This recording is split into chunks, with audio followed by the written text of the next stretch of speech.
nggak tahu ya, maksudnya gue nggak tahu apa yang dilarang dan apa yang enggak. Tapi kayak kita tuh berpakaian yang udah cukup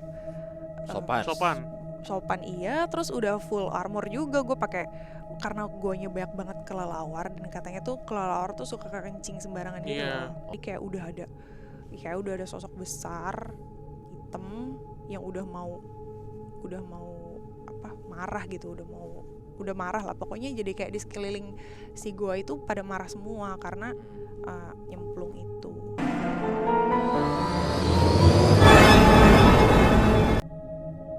Assalamualaikum warahmatullahi wabarakatuh. Shalom, Om Swastiastu, Namo Buddhaya. salam kebajikan. Selamat datang kembali di YouTube channel Padepokan Malam Kliwon. Yes.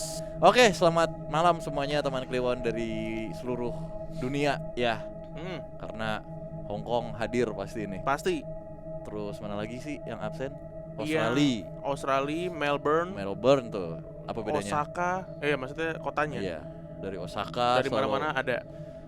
Sesuai request teman Kliwon, sekali-sekali undang narsum gitu ya, atau teman Kliwon yang ingin berbicara langsung gitu untuk nge-sharein cerita horornya di studio. Sekarang sudah kedatangan penyanyi yang menyanyikan lagu Burung Camar.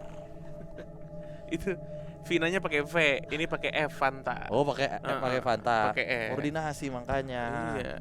Selamat datang Kak Vina. Mantap. Ini Kak Vina dari, kalau teman-teman namanya ngikutin Vina Spotify. apa Kak Vina? Kak Vina. Oh, Kak Gila, Vina. Oh. Dari kalau teman-teman dengerin Spotify, Kak Vina ini salah satu foundernya Sesakata Podcast. Betul. Yoi. Salah satu partner kita juga, teman kita di Podcast Mas Asia. Iya, betul. Gitu. Nah, nanti kalau teman-teman tahu Gibran nih yang sering denger Spotify, podcast Malam Kliwon di Spotify, juga akan bikin podcast. Namanya apa tuh? Sesak napas.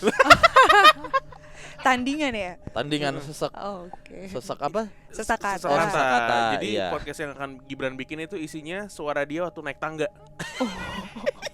Itu podcast sesak nafas. Tergopoh-gopoh. Gitu. Tergopoh-gopoh saudara. Nah itu deh. Isinya gitu dong tuh. Iya. Oke. Gibran sini dulu, lihat dulu dong. Nah, ini buat teman-teman yang belum tahu Gibran ya. Nah, nih Udah sering bentukannya. nongol di vlog. Ini Gibran, produsernya dari podcast Malam Kliwon. Hari ini kita juga spesial banget. Udah diberikan merchandise berupa pajangan Andik Firmansyah dan Stefano Lillipali berikut dengan tanda tangannya. The best, terima kasih. Stefano Lillipali, Stefano Lillipali, Stefano Lillipali. Nah, oke. Aneh banget. Podcast tolol. Makanya gue mulai rada-rada bingung nih, karena ini gue salah gak sih diundang di sini? Emang seperti itu. Oh gitu. Jadi gini teman Kliwon, kemarin itu gue sama Bimo sempet denger sedikit dari Kak Vina kalau dia itu punya pengalaman horor ketika dia lagi melaksanakan KKN. Ya. Gitu. Kuliah kerja nyata.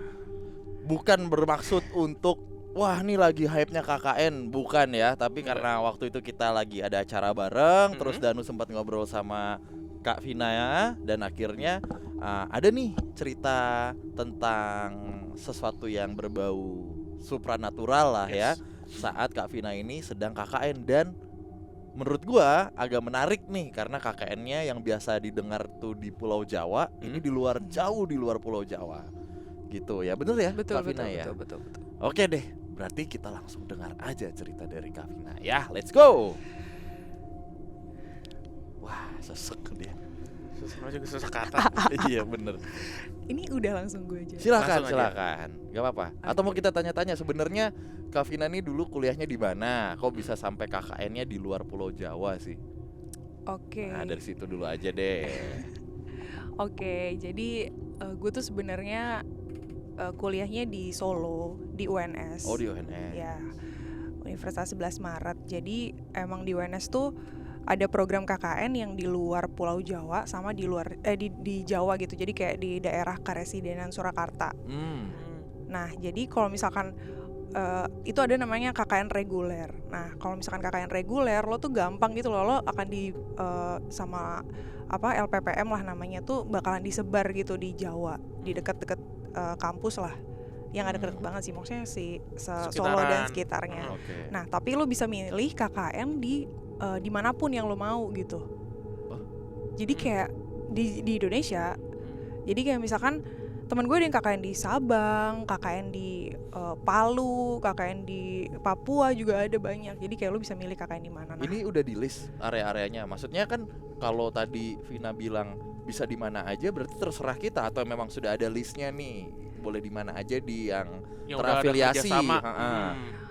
Sistemnya bukan kerjasama sih. Jadi kayak lo tahu nih, misalkan desa apa yang memang butuh butuh support lah anak-anak mahasiswa di situ buat bikin proker dan lain-lain. Nah, terus lo kirim proposalnya ke kampus. Nanti kampus tuh yang nyetujuin iya atau enggak sama kayak RAB-nya segala macam. Itu kayak lo propose ke kampus. Ntar kampusnya yang approve kayak gitu. Anyway, lo jurusan apa sih? Gue teknik industri. Oh, TI, oke.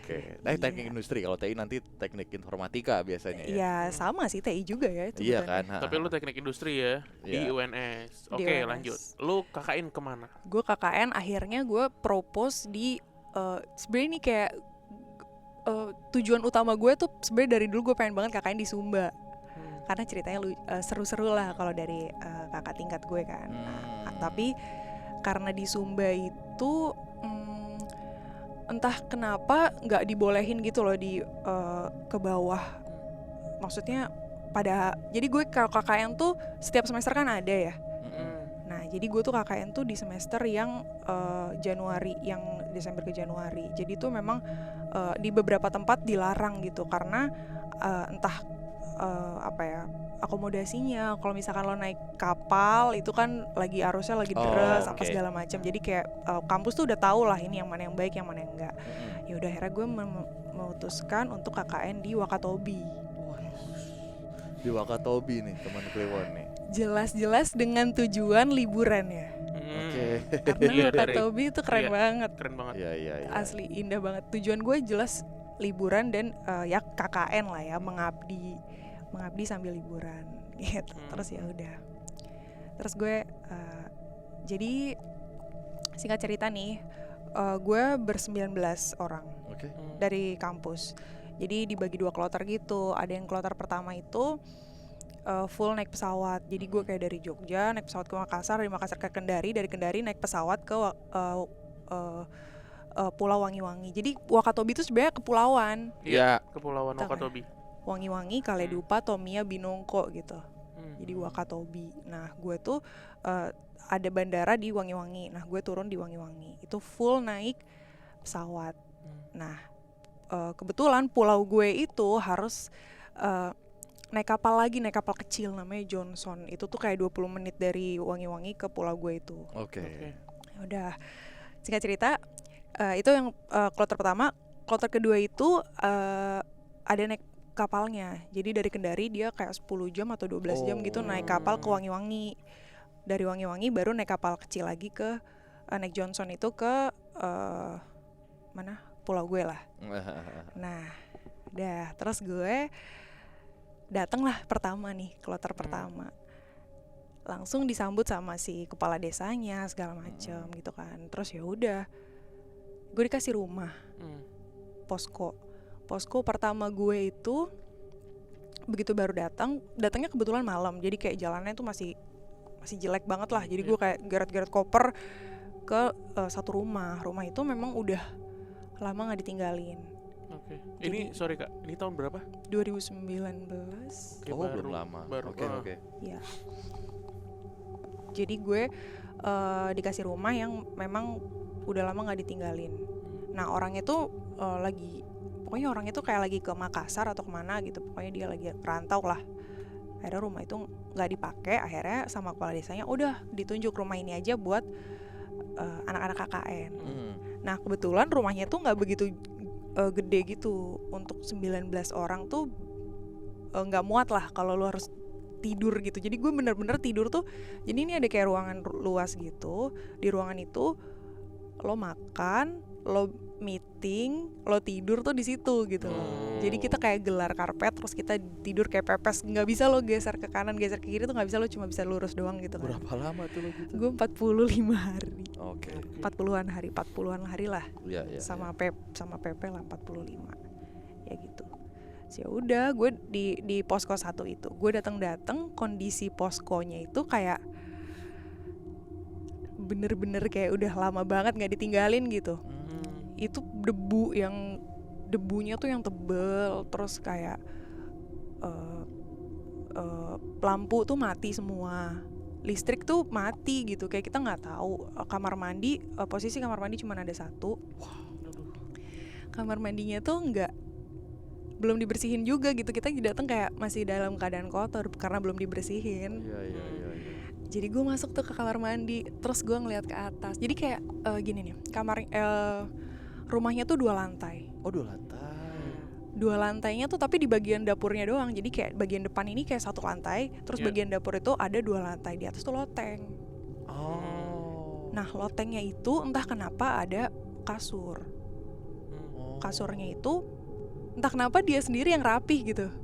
Kasurnya rapi, ada spraynya juga. Oh iya? Di loteng itu? Di loteng. Kayak rumah-rumah Home Alone lah. Iya. Yang biasanya kamarnya Kevin di atas tuh. Di loteng, iya. Ya gitu lah. Tapi begitu gue tanya, kenapa ada loteng di atas gitu kan. Jadi kayak di atas, di bawahnya loteng tuh dapur. Jadi lotengnya tuh cuma dipakein kayu-kayu gitu kan. Iya.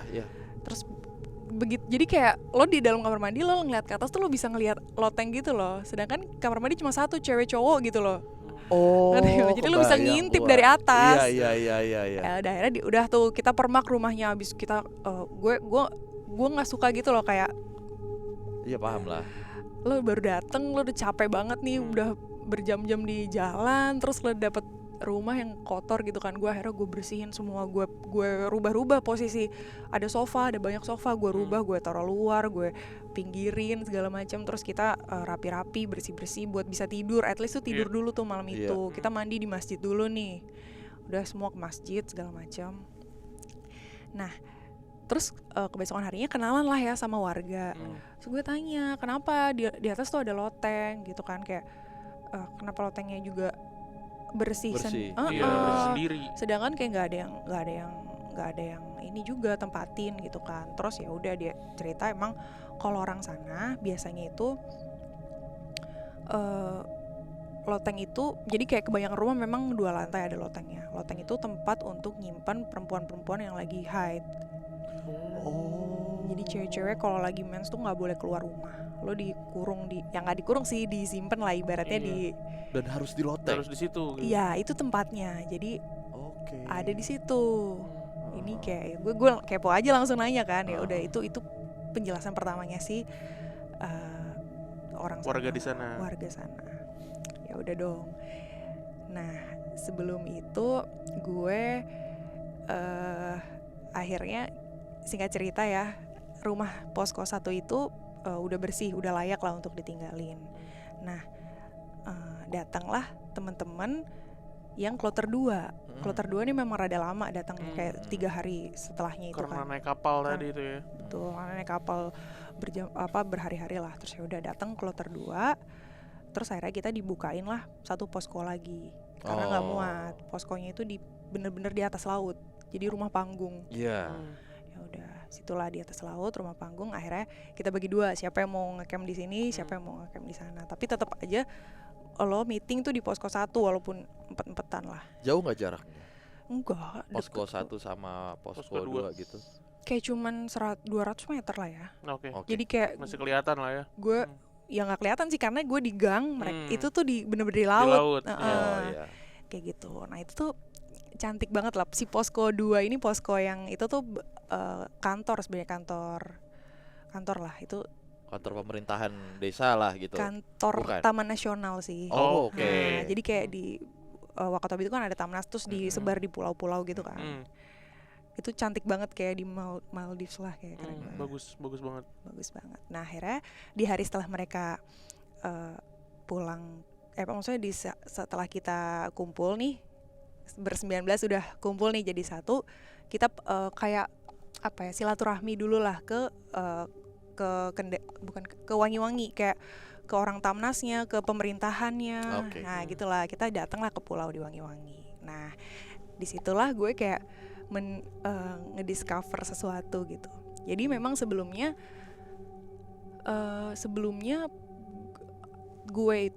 tim gue itu nggak dibolehin untuk KKN di Wakatobi sama kampus. Oke. Karena setahun sebelumnya bener-bener kakak tingkat gue di atas gue itu ada kejadian gitu, ada yang meninggal, 2 orang tenggelam Pas KKN. Oke. Di sana. di Wakatobi. Oke. Di Wakatobi. Jadi kayak sebenarnya kita juga gambling ya, izin ke keluarga pun nggak kasih tahu kalau misalkan emang ada kejadian itu gitu. Di sebelumnya gitu, di tahun sebelumnya. Terus gue tuh kan juga sempet nanya lah, maksudnya karena itu juga sebenarnya teman dekat gue juga, dia satunya tuh maksudnya salah satu korbannya tuh juga teman dekat gue tuh kayak jadi kepo kenapa, ada apa, dia tuh kenapa di sana. Nah cerita-ceritanya tuh sebenarnya beda-beda gitu loh. Ada versi A, versi B, versi C, ada versi teman terdekat yang kayak versi saksi mata juga ada gitu kan. Banyak ternyata. Banyak versi, cuman gue tuh kayak nggak gimana nggak percaya lah ya, karena ada banyak versi, gue nggak tahu mau percaya yang mana gitu. Terus ya adalah versi-versi mistisnya. Nah dari Solo itu gue udah diwanti-wanti kayak lo harus nurutin apa aja yang orang sana ngomong gitu, jangan sampai kejadian ini keulang lagi sebelum itulah. Udah akhirnya gue bilang kan kayak di Tamnasnya, kantor pemerintahan di situ gue tanya sebenarnya kenapa sih yang tahun lalu.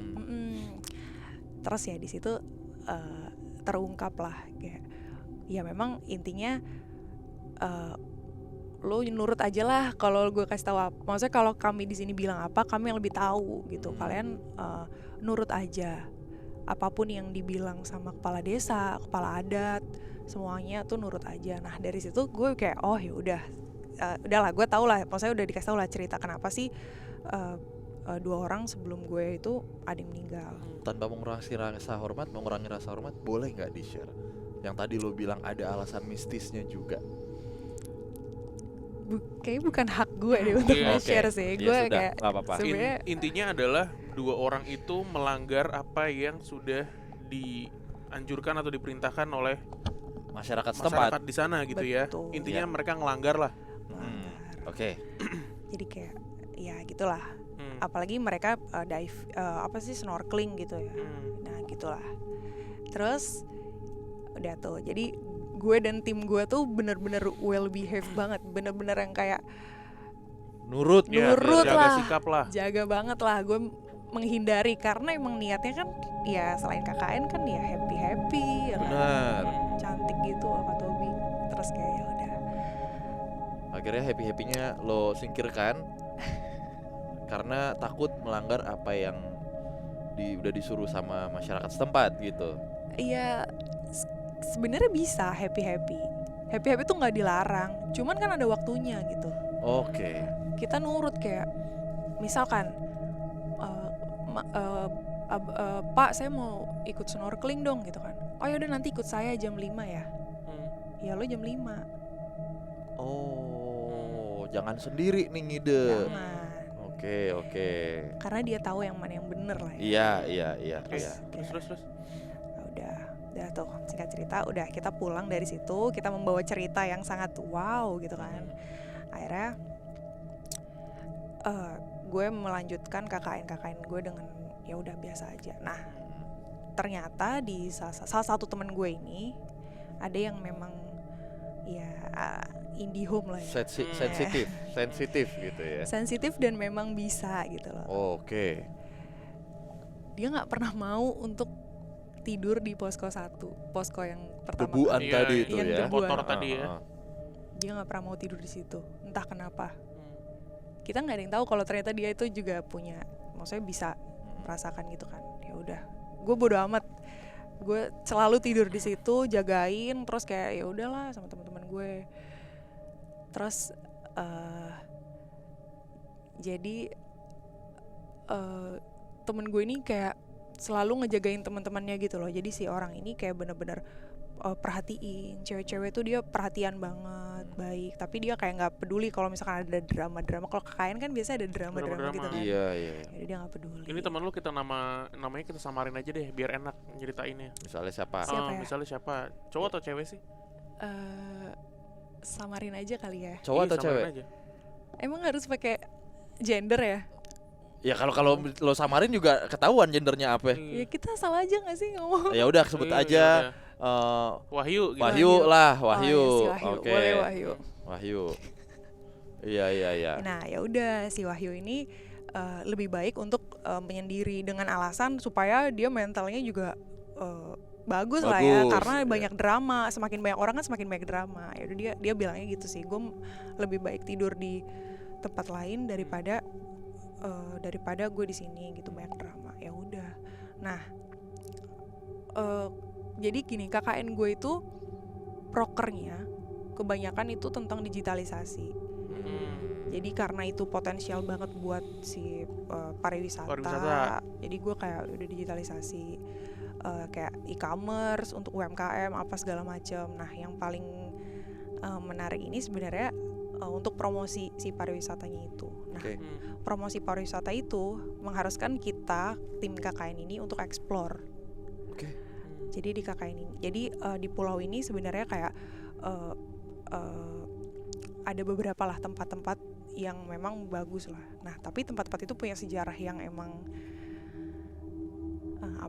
ya sejarah yang setiap tempat tuh sejarahnya pasti mistis lah ya. Oh mistis, bukan kelam ini. Mistis. Oke. Jadi kayak beberapa tempat memang kita harus bawa sajen dulu untuk untuk bisa ke sana, dan beberapa tempat pun kita nggak sempat ke sana karena belum menyiapkan di bagian itunya gitu kan. Kita kan ya udah lah ya, maksudnya anak-anak bodoh ini pengennya explore aja tanpa harus kayak lalala ye gitu. Mungkin bukan mistis ya, tapi sakral kali. Sakral bener. Iya. Ternyata banyak syarat-syaratnya untuk ke situ gitu ya. Betul. Jadi ada tempat yang ada pantai yang dimana itu pertama kali kayak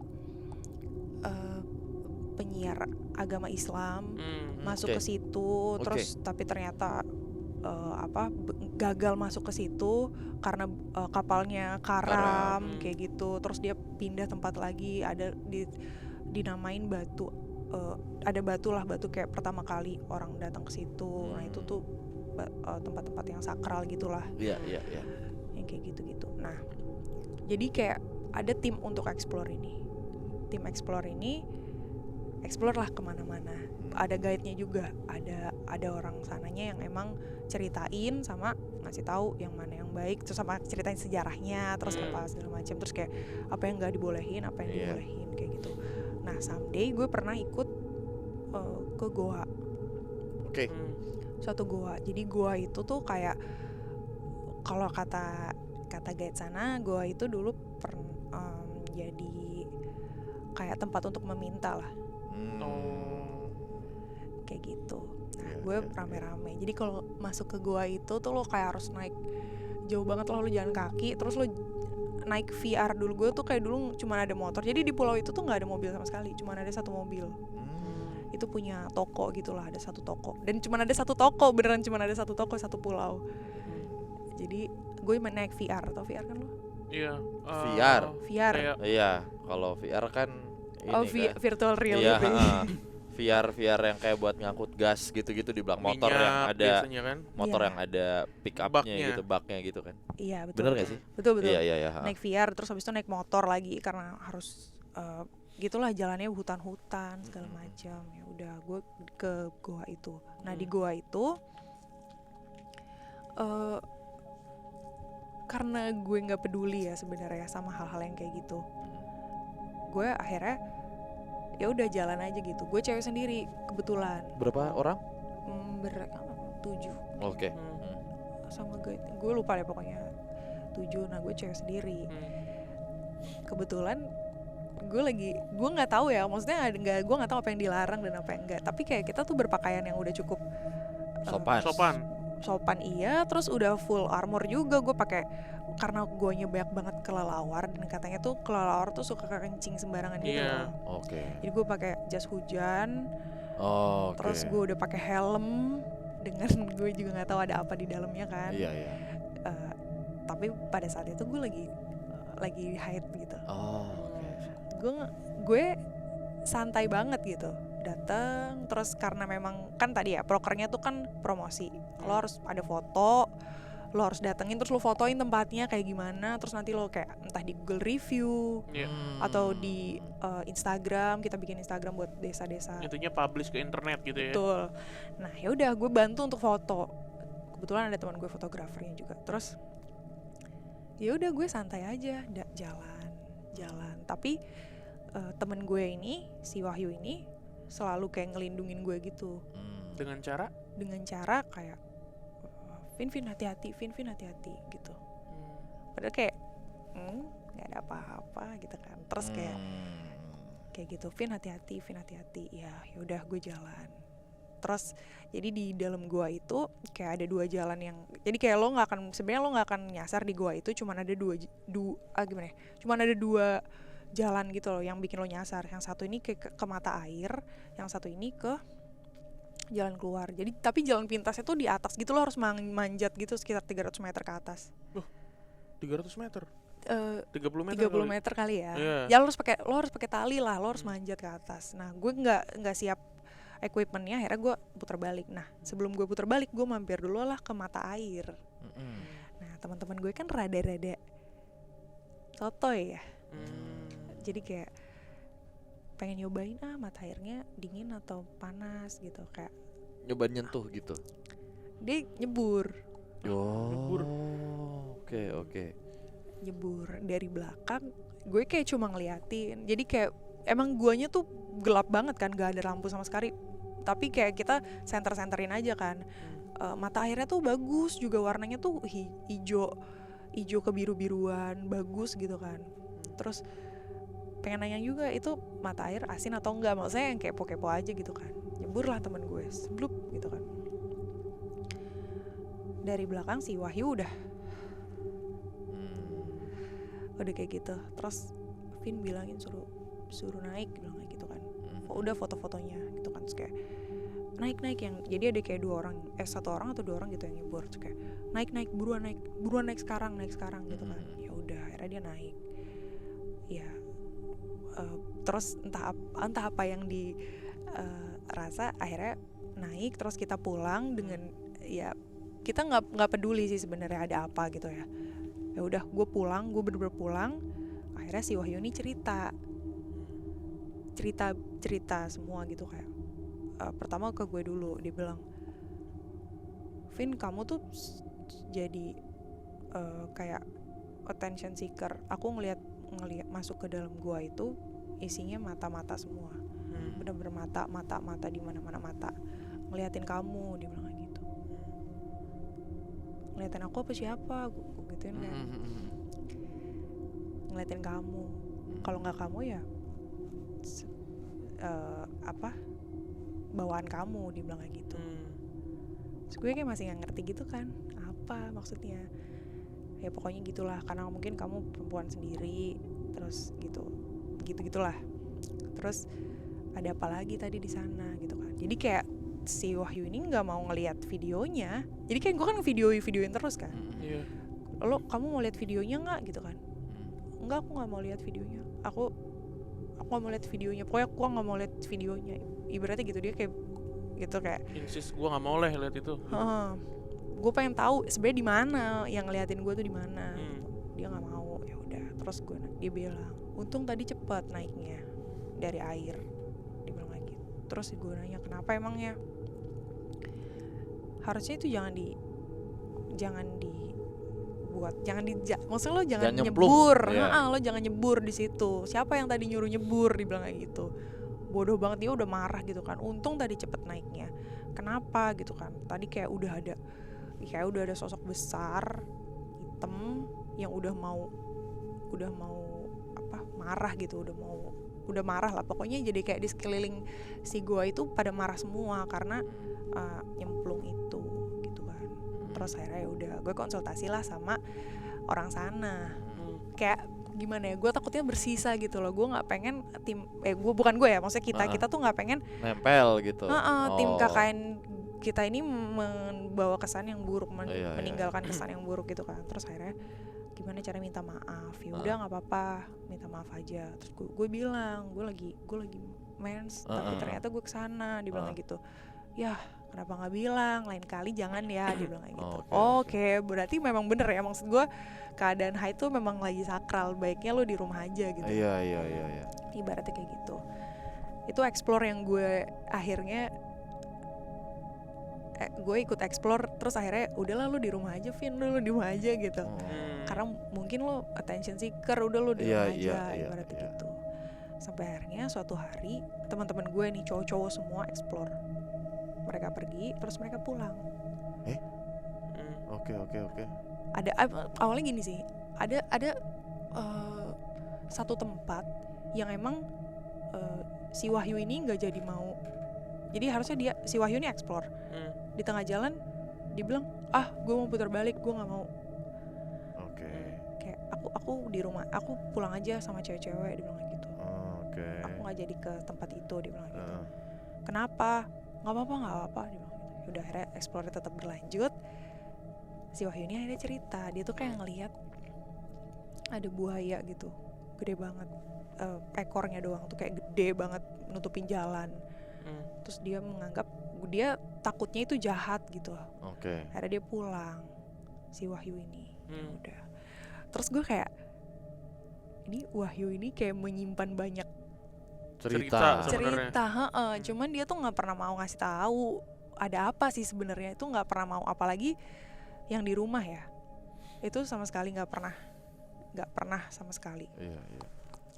Terus akhirnya, jadi caranya si Wahyu ngasih tahu ini pelan-pelan gitu. Misalkan ada momen apa dikasih tahu, apa kasih tahu. Nah, someday pulang dari explore itu, jadi mereka pulang, ya udah biasa aja, pas pulang biasa aja. Terus habis itu kita tuh setiap malam memang ada meeting gitu kan, meeting kayak besok mau ngapain, proker yang ini mau gimana dan lain-lain gitu kan. Gue meeting nih, jadi kita meeting di lantai gitu ber-19, berdempet-dempetan, membentuk lingkaran, menumpuk-numpuk gitu. Gue di pojok, terus gue ngedengerin ketua KKN gue tuh ngasih arahan lah, maksudnya mimpin meeting lah. Terus gue dengerin, gue ngeliatin matanya, gue liatin terus lama-lama kok gue merinding dulu nih awalnya. Sekali, kenapa nih gue? 2 kali, kenapa? Gue juga nggak tahu gitu kan. Terus gue masih ngeliatin, tiba-tiba gue kayak pusing gitu. Jadi kayak kepala gue langsung berat gitu kan. Iya.